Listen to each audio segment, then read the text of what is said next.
Assalamualaikum, salam sejahtera. Saya Zulfitri Yusof. Ini adalah agenda Awani bersiaran dari Katowice di Poland bersempena dengan World Urban Forum yang ke-11 yang berlangsung daripada 26 Jun lepas. Tapi kita mungkin sudah sampai ke penghujungnya dan banyak yang telah dicapai baik daripada segi perbincangan dan juga daripada apa yang dianjurkan oleh UN Habitat, tapi apa yang dipelajari oleh Malaysia dan bagaimana diimplementasikan di peringkat di tanah air kita.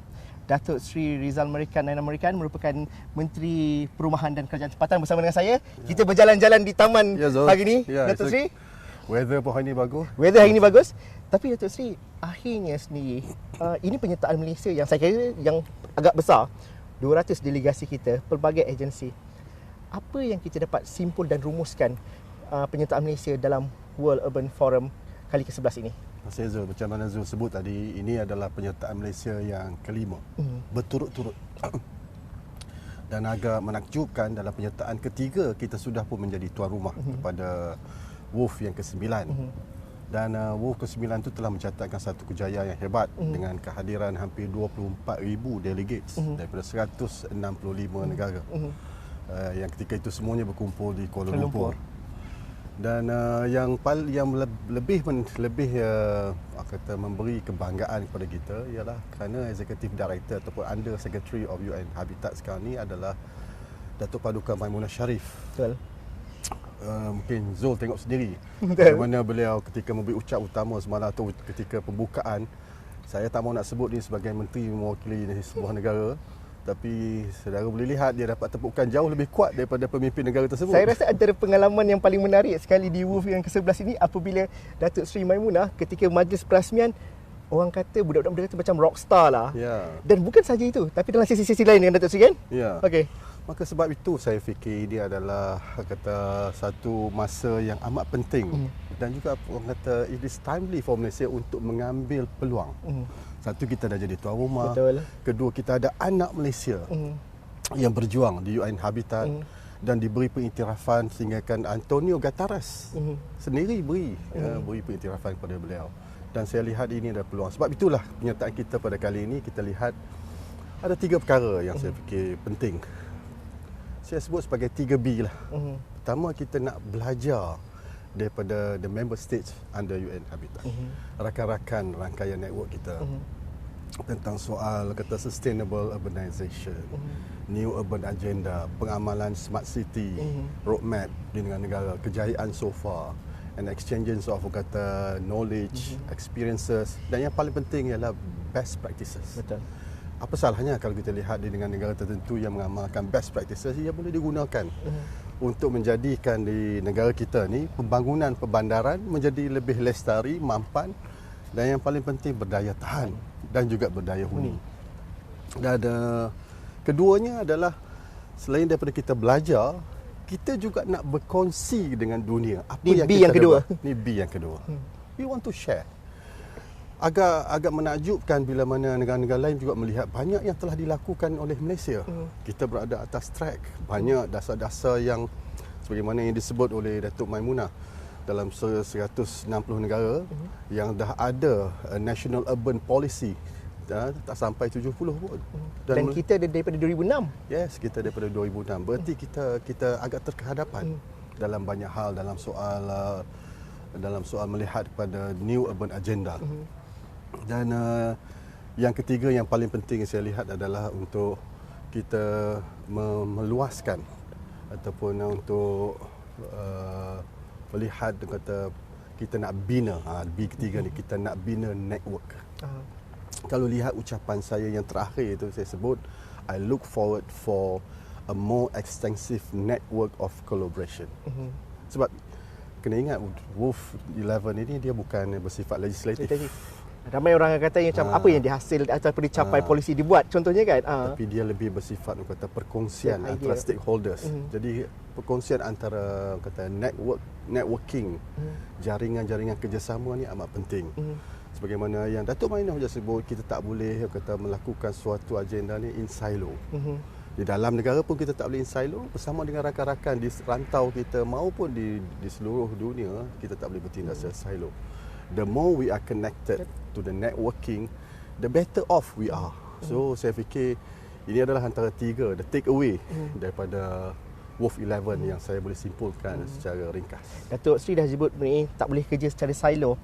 Saya nak mengambil 2 pendekatan dan juga perspektif yang berbeza. Satu, bagaimana apabila saya bertemu dengan kebanyakan pakar-pakar dan juga mereka yang ada pengalaman dalam kolaborasi antara satu NGO dengan kementerian, dengan pihak perbandaran, mereka kata nak uruskan hal perbandaran ni, kalau nak tunggu bajet, nak tunggu polisi, ini takkan selesai. Connectivity dan juga networking adalah kata kuncinya. Bagaimana itu sudah dilakukan di Malaysia melalui agensi-agensi, dan bagaimana rakyat kena tahu juga yang kolaborasi ini telah dijalankan, Datuk Seri? Betul. Sebab itulah saya selalu menekankan di kementerian saya peri pentingnya untuk merakyatkan segala dasar dan polisi yang digubal oleh pihak kerajaan.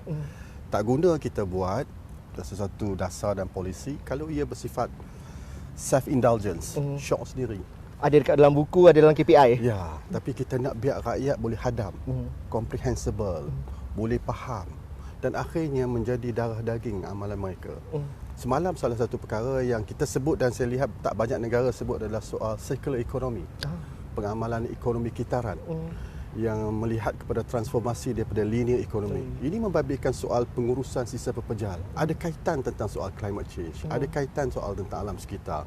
Maka kementerian selain daripada saya tentu akan ada Kementerian Kasar, tentu akan ada kementerian kepergunaan, KPDKK, insentif daripada Kementerian Kewangan. Sebab itulah apa yang disebut tidak boleh silo.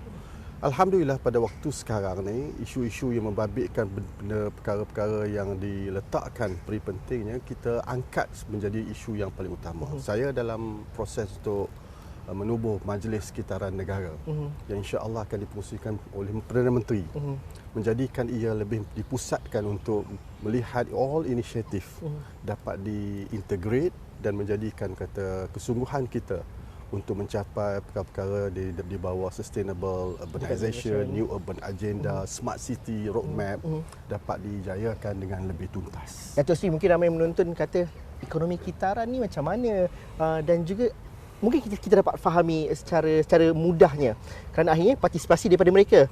Dulu kita ada kitar semula dan sebagainya. Bagaimana ini dalam bentuk yang lebih kerangkanya lebih jelas dan berbentuk nilai ekonomi baru? Ya, ekonomi kitaran ni adalah untuk menukarkan from waste to wealth. Untuk melihat bahawa ia tidak lagi bertindak sebagai linear. Linear maknanya dia akan ada penghujung dan akhirnya ia tidak mempunyai daya tahan. Bayangkan banyak sampah yang telah ditimbuskan di bawah di tapak-tapak pelupusan yang akhirnya meninggalkan tanah tersebut tak dapat diguna dan ia merupakan a waste of resources. Dan ini bukan menjadikan ekonomi kita ekonomi yang akhirnya dapat membentuk circular economy. Circular economy, whatever is generated will be regenerated for a secondary wealth. Contohnya plastik. Plastik-plastik yang dikeluarkan adalah plastik-plastik yang digunakan melalui virgin material. Kita tak ada dasar setakat ini untuk pastikan bahawa kalau dia guna secondary material, they will be incentivized. Ataupun they will get some rebate. Dan ini memerlukan banyak perkara. Sebab tu saya sebenarnya tak mau nak cerita lagi, tapi saya sikit kan? dalam pemikiran untuk mengemukakan hala tuju baru. Satu reform yang bersifat robust tentang pengurusan sisa pepejal. Tapi Datuk Seri, kementerian Datuk Seri mungkin akan, yalah kalau rakyat secara umum ni kalau cerita mungkin akan salahkan secara terus. Tapi hal-hal yang berkaitan dengan polisi daripada ekonomi sekitaran, kenderaan hijau sehinggalah ke perkara-perkara perancangan bandar dengan pengangkutan awam, ini melibatkan kementerian yang pelbagai. Rencam Datuk Seri katakan hari itu. Jadi dalam kita melihat macam Datuk Maimunah kata dan juga ramai yang kata jangan kerja secara silo itu, bagaimana nak manuver, nak menguruskan tu Datuk Seri, nak bersilat dah. Sebab tu saya nak tekankan sikit.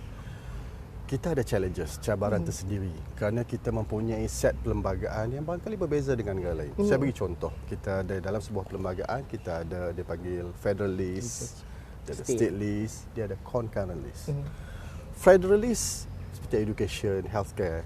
Federal tak boleh marah kepada kerajaan negeri kalau tak buat sekolah, kalau tak perbaiki sekolah, sebab itu tanggungjawab federal kena buat. Federal list.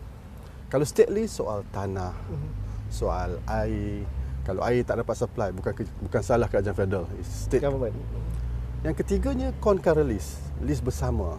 Sisa pepejal terkandung dalam list bersama. Maknanya tanggungjawab bersama. Maka sebab tu ada satu akta baru diperkenalkan 672 membolehkan obligasi tentang sisa pepejal ini dipindah sepenuhnya kepada kerajaan federal. Namun pada waktu ni daripada 14 negeri hanya 7 yang menerima pakai 672. Saya nak cerita ni kerana these are among the challenges. Cabaran. Bidang kuasa berbeza dari Kementerian Datuk Seri daripada atas sampailah ke bawahnya tu. Jadi kalau mereka tidak menerima 672 maka saya tidak boleh ada intervention. Kerajaan pusat tak boleh membelanja kerana ia tentu sekali tidak bertepatan dengan kehendak perlembagaan. Namun ini bukan satu cabaran yang tak boleh diatasi. Saya bersama dengan rakan-rakan Exco, ketua-ketua menteri banyak berbincang, banyak yang telah melahirkan hasrat untuk bersama dengan Akta 672. Maka sebab itulah bila mereka masuk ke Akta 672 ia akan menjadi perbelanjaan kerajaan meningkat. Maka ekonomi kitaran inilah jawapannya. Yang akan membantu dan juga menyokong. Yang akan menyebabkan pengurangan kepada bebanan kerajaan. Kalau kita pergi ke landfill, pada akhirnya saya punya wawasan adalah zero waste to the landfill. Tidak ada waste pergi ke tapak pelurusan. Pergi ke mana? Dia perlu pergi ke recyclers. Dia perlu pergi ke anaerobic digester yang mana daripada situ boleh turn menjadi kata biogas. Daripada biogas boleh pergi ke energy. Dan boleh jadi kata bioorganic fertilizer. Dan banyak lagi bahan-bahan yang lain. Dan ini berlaku di negara-negara yang maju. Saya beri contoh. Dan kurang maju juga kerana ada contoh-contoh pekan-pekan kecil yang melakukan perkara yang sama. Saya beri contoh negara Jerman. Negara Jerman sekarang tak ada dah landfill. Dan negara Jerman adalah negara peneraju untuk EU dalam circular economy. Malahan mereka ada akta circular economy 2012. Saya dah minta pihak kementerian saya untuk pergi dan belajar tentang berkaitan dengan akta tersebut untuk kalau kita, sebab itulah saya kata whatever best practices daripada negara lain kita ambil. Kita belajar dan menjawab kepada soal perkara-perkara yang menjadi cabaran yang lain sebagaimana yang dibangkitkan oleh Zul tadi. Salah satunya ialah contohnya tentang climate change. Bila kita bercakap soal climate change, antaranya kita nak jadikan bandar kita carbon neutrality. Bagaimana kita nak antaranya kita nak mengurangkan penggunaan kenderaan-kenderaan yang berteraskan fuel fosil atau untuk membanyakkan kata contohnya kereta-kereta electrical vehicle ataupun efficient electrical vehicle EV. Ini bukan membabitkan satu kementerian. Cuba Datuk Seri listkan kementerian-kementerian tu Datuk Seri. Kalau dasar otomotif negara di bawah Datuk Seri Azmin Ali. Dia yang mengetuai. Dia yang akan menentukan berapa banyak yang boleh keluar kereta EV atau EV yang akan ada di jalan. Kedua, MOT dari segi licensing. Ketiga, KETSA, pengeluar elektrik kerana elektrik akan diguna. Keempat, KASA yang akan mengukur kata dari segi alam sekitar. Kelima adalah Kementerian Kewangan sendiri dari segi insentif. Siapa yang beli EV adakah akan digunakan duty, adakah akan ada insentif yang lain. Dan kelima, infrastruktur kementerian saya. So ini menjadikan bahawa ia satu usaha yang perlu diterajui secara kolektif, secara whole of government approach. It cannot be in silo. It cannot be done in a fragmented way. It must be done in a whole of government approach. Sebab tu saya fikir bahawa kerajaan melihat ke arah tu dan dalam masa-masa yang mendatang PM pun dah sebut dia menyatakan beberapa kali bahawa kita ke arah menjadikan carbon neutrality pada 2050 dan pengurangan gas GHG pada 2030 dan ini semua memerlukan usaha yang bersepadu dan saya anggap bahawa sebagaimana yang Datuk Maimunah sebut, saya amat bersetuju. We cannot work in silo.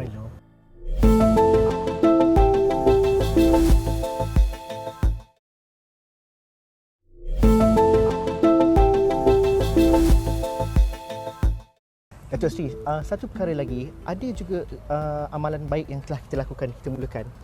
SDG Roadmap, Cities SDG Roadmap contohnya. Kita antara yang pertama untuk melakukannya supaya kalau sebut SDG tu orang rasa macam besar sangat. Tapi bila ada roadmap ini ingin dirakyatkan. Dan kita telah mulakan itu satu perkara. Bagaimana kita nak melihat bahawa ini adalah satu game changer dalam kita melihat amalan-amalan baik itu dapat diterapkan di pelbagai peringkat di bawah sana. Itu yang saya bangkitkan ketika saya ada hubungan pertemuan dua hala bersama dengan Datuk Maimunah. Kerana ini memudahkan kita sebab Datuk Maimunah ada orang daripada Malaysia.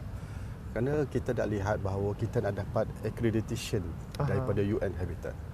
Tetapi kita ada orang kita di sana. Dan alhamdulillah kita ada 79 bandar yang pada waktu ini sedang dibantu oleh Urbanis. Daripada jumlah tersebut 7 telah mengemukakan SDG report ataupun VLR. Katanya terbaru saya dapat difahamkan MBPP. Semalam saya tahu dah hantar. Dah siap dah. Bandaran Pulau Pinang. 2 hari lepas baru 7 katanya. So saya lihat dengan kesungguhan dan keinginan bandar-bandar dan PBT untuk memenuhi dan juga memenuhi piawaian yang diletakkan oleh SDG Cities Roadmap ni adalah amat tinggi. Dan mereka sendiri di peringkat pembandaran, mereka juga ada rancangan-rancangan tempatan mereka sendiri. Saya nak maklumkan pada Zul lah, negara kita ni agak structure. Kita ada dasar perbandaran, kita ada rangka kerja Bandar Pintar 2019, dan kita juga mempunyai garis panduan yang dasar rancangan-rancangan tempatan. Ya, semuanya kalau dirangkumkan ini adalah menepati kepada apa yang align dengan apa yang sedang dilakukan oleh UN Habitat. Antara perkara penting dalam smart city yang ditekankan adalah 7 komponen. You must be smart government or smart governance. You must be smart people, smart mobility, smart economy, smart infrastructure, dan saya kira lagi satu adalah saya tak ingat lagi satu. Tapi smart semuanya lah kan. Smart. 7 perkara. 7 perkara. Dan saya difahamkan kebanyakan PBT they are pretty much aligned dengan 7 elemen ini, selaras dengan apa yang ditekankan. Namun saya nak maklumkan, walaupun kita ada dasar perbandaran 2006, agak lama, tapi kita telah mula melakukan review pada 2016. Dan saya akan melihat supaya mungkin review dan revision akan dilakukan lagi. Kerana banyak cabaran waktu itu tak wujud. Kita tak ada cabaran COVID. Betul. Kita tidak ada lihat lockdown. Kita tidak lihat bandar-bandar yang kehilangan di kalangan rakyatnya kehilangan pekerjaan dan menjadikan bandar itu tidak berdaya tahan. So semua ini memerlukan some adjustment kepada, walaupun kita dah ada dasar pada 2006. Inilah yang agak menarik di negara kita, bahawa siapa juga menteri yang datang, there's always a take up daripada apa yang telah dimulakan dahulu.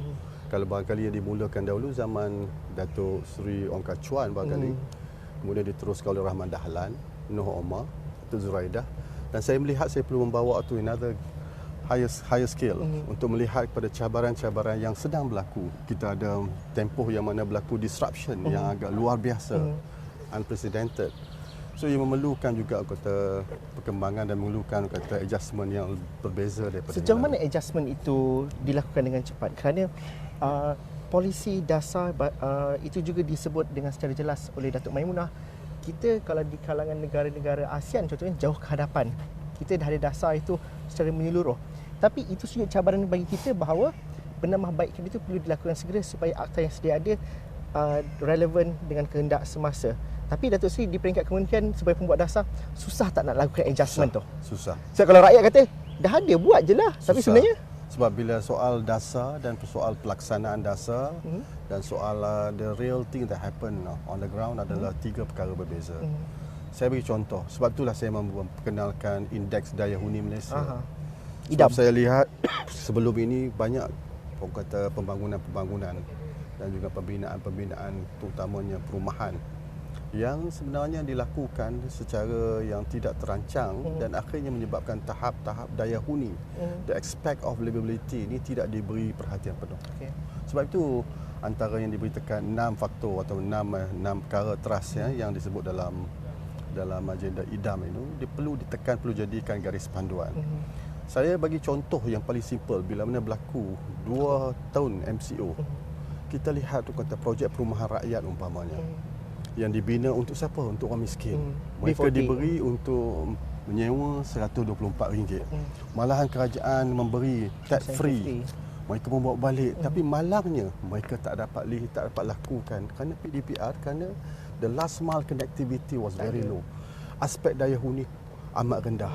Kenapa mereka dimangsakan? Hanya kerana mereka tinggal di kawasan-kawasan kediaman B40. Maka pendemokrasian dalam memberi akses kepada keseluruhan tempat penginapan sama ada B40, M40 perlu mempunyai tahap daya huni yang sama. Sebab itu sekarang ni saya telah menggunakan pendekatan Kesemua PPR, I have already asked my kementerian to wire up untuk pastikan no one is left behind. Tapi dalam masa yang sama Datuk Seri, apabila kita kaitkan dengan daya huni PPR contohnya, selain daripada akses internet facilities itu, daya huni itu juga merangkumi kepada public space ataupun kawasan riadah, kawasan hijau bagi mereka. Dan ini menuntut kepada perubahan dan juga regeneration yang lebih baik.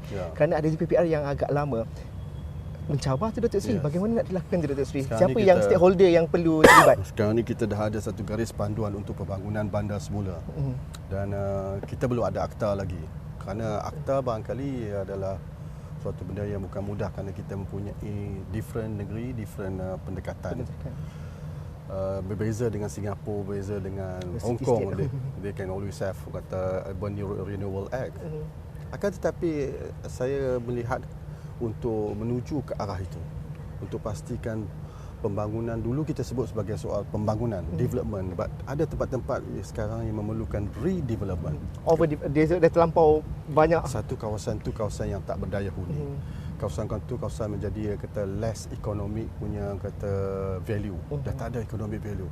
Dan rakyat semakin menjadi tidak berdaya tahan. Dan kedudukan dia menjadi less resilient. So ia memerlukan redevelopment. Dan ini adalah antara perkara yang diberi penekanan. Ada satu dua model yang telah kita lakukan di Kuala Lumpur. Dan saya nak maklumkan bahawa ini adalah suatu legacy problem yang memerlukan pendekatan menyeluruh. Saya ucapkan terima kasihlah semua kerajaan negeri, they are on the same page with me about this. InsyaAllah moving forward, who knows one day we may have Urban Renewal Act. Tapi pada waktu ini kita sudah ada garis panduan pembaharuan perbandaran baru yang telah pun disediakan oleh Plan Malaysia bagi tujuan untuk dijadikan garis panduan kepada semua PBT-PBT dalam mereka melakukan pembaharuan pembangunan ataupun pembangunan semula. Datuk Seri, kita berada di Katowice ini, apabila Datuk Seri mengatakan mengenai regeneration bandar, mereka melakukan dengan baik dalam tempoh 30 tahun. Tapi tak mudah juga. Apabila kita bertemu dengan orang-orang tempatan, mereka katakan bahawa dahulunya kalau contohnya ada dewan muzik di belakang ni, dahulunya sebuah loji arang batu, diorang nak tukar jadi dewan muzik. Bila buat bancian ataupun undian, diorang kata hanya 2% saja yang setuju. Walaupun dia tahu benda itu baik. Akhirnya nanti kalau kita pelajari sesuatu di situ, di Malaysia juga tak mudah juga untuk mendapatkan sokongan rakyat dan juga menguruskan persepsi. Dan itu juga cabaran yang dihadapi di Malaysia. Bagaimana salah satu daripada cabaran ialah kita perlu mendapat buy-in daripada rakyat. Sebab tu kita salah satu daripada garis panduan yang kita tekankan dalam sebarang bentuk pembangunan dalam skala-skala tertentu ia kena memerlukan public hearing. Macam in the case of Poland ataupun Katowice ni, mereka mempunyai some sentimental attachment. Ada mereka yang dari kalangan generasi yang agak tua tak mahu ia dihilangkan kerana that bring the memory zaman kegemilangan zaman mereka dahulu. Poland ataupun Polish ni they are very proud people. So saya fikir itu juga adalah satu daripada cabaran yang akan dihadapi. Tapi di Malaysia setakat ni alhamdulillah kita tidak lihat kata penentangan yang amat kuat daripada rakyat kita dalam sebarang pembangunan selagi mana yang membawa kebaikan yang menyeluruh kepada rakyat. Yang paling penting Zul, saya nak fikir ialah saya nak sebut juga bahawa antara isu yang saya tekankan dalam intervensi saya baru ni adalah juga tentang soal isu penyediaan perumahan mampu milik. Yang menjadi dasar utama kita dah maklumkan dalam RMK 12 bahawa kita akan menyediakan 500,000. Bukan satu cabaran yang mudah. Kerana penyediaan rumah mampu milik ini menjadi never ending struggle. Demikian juga urban poverty. Hari ini orang mempunyai keupayaan berada di tahap M40, tapi setelah 2 tahun ramai mereka yang berada di bandar yang telah turun menjadi B40. Dan to address the urban poverty juga menjadi antara agenda yang amat rancang. Tapi bukan saja kementerian saya, semua. Tapi kementerian contohnya KUSKUP, kementerian daripada EPU yang meneliti semua soal-soal kemiskinan bandar. Dan kementerian-kementerian yang mungkin dapat membantu secara langsung dan secara tak langsung. Namun urban poverty saya fikir dalam tempoh-tempoh mendatang adalah ada isu yang perlu diberi perhatian. Dan kementerian saya di bawah kebahagiaan kesejahteraan bandar, kita telah mengemukakan beberapa plan program kepada Kementerian Kewangan untuk kita laksanakan dalam 2023 bagi tujuan untuk meningkatkan kepada rakyat yang terkesan daripada COVID 2 tahun agar mereka dapat kembali semula dan pulih dalam kehidupan mereka. Datuk Seri, banyak nak kita bincangkan, tapi saya rasa ini cukup dulu untuk agenda awal ni malam ini. Banyak yang kita pelajari dan juga banyak untuk dibawa balik juga nanti. Harapnya nanti di Kuala Lumpur, bukan sahaja di Kuala Lumpur, di Taiping ke, di mana-mana ke nanti kita boleh berbual dan juga berbincang seperti ini di taman-taman sana. Terima kasih Datuk Seri kerana sudi bersama kami. Terima kasih kerana memberi liputan. Sebagaimana saya maklumkan, kita will try to do our best. Kita nak dapat best practices. Dan insya-Allah yang mana terkurang kita akan cuba tambah baikkan. Mudah-mudahan Malaysia akan muncul sebagai negara yang berada di forefront dalam sustainable cities sesuai dengan kehendak SDG 2030. Kita harapkan dan itu memberikan partisipasi semua. Terima kasih Datuk Seri, terima kasih kepada anda yang menonton. Sekian saja agenda awal ni langsung secara eksklusif kami bawakan dari Katolik ini di Poland di sudut World Urban Forum ke-11. Sekian saja. Assalamualaikum, salam sejahtera. Kita jumpa lagi.